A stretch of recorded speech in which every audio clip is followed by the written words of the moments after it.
Matius pasal 28. Kebangkitan Yesus. Setelah hari Sabat lewat, menjelang menyingsingnya fajar pada hari pertama minggu itu, pergilah Maria Magdalena dan Maria yang lain menengok kubur itu. Maka terjadilah gempa bumi yang hebat, sebab seorang malaikat Tuhan turun dari langit dan datang ke batu itu dan menggulingkannya, lalu duduk di atasnya. Wajahnya bagaikan kilat dan pakaiannya putih bagaikan salju. Dan penjaga-penjaga itu gentar ketakutan dan menjadi seperti orang-orang mati. Akan tetapi malaikat itu berkata kepada perempuan-perempuan itu, "Janganlah kamu takut, sebab aku tahu kamu mencari Yesus yang disalibkan itu. Ia tidak ada di sini, sebab ia telah bangkit, sama seperti yang telah dikatakannya. Mari, lihatlah tempat ia berbaring, dan segeralah pergi dan katakanlah kepada murid-muridnya bahwa ia telah bangkit dari antara orang mati. Ia mendahului kamu ke Galilea. Di sana kamu akan melihat dia. Sesungguhnya aku telah mengatakannya kepadamu."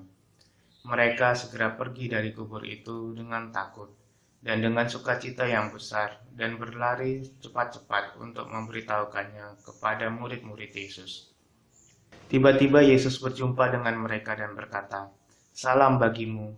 Mereka mendekatinya dan memeluk kakinya serta menyembahnya. Maka kata Yesus kepada mereka, "Jangan takut, pergi dan katakanlah kepada saudara-saudaraku, supaya mereka pergi ke Galilea, dan di sanalah mereka akan melihat aku." Dusta Mahkamah Agama. Ketika mereka di tengah jalan, datanglah beberapa orang dari penjaga itu ke kota dan memberitahukan segala yang terjadi itu kepada imam-imam kepala. Dan sesudah berunding dengan tua-tua, mereka mengambil keputusan, lalu memberikan sejumlah besar uang kepada serdadu-serdadu itu, dan berkata, "Kamu harus mengatakan bahwa murid-muridnya datang malam-malam dan mencurinya ketika kamu sedang tidur.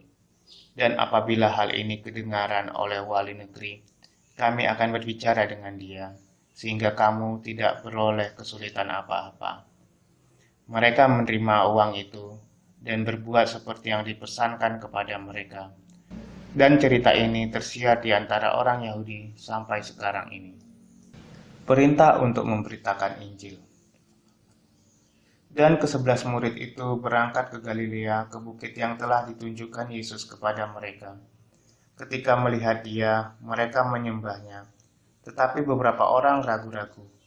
Yesus mendekati mereka dan berkata, "Kepadaku telah diberikan segala kuasa di sorga dan di bumi.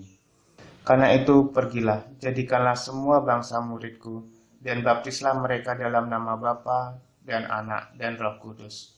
Dan ajarlah mereka melakukan segala sesuatu yang telah kuperintahkan kepadamu.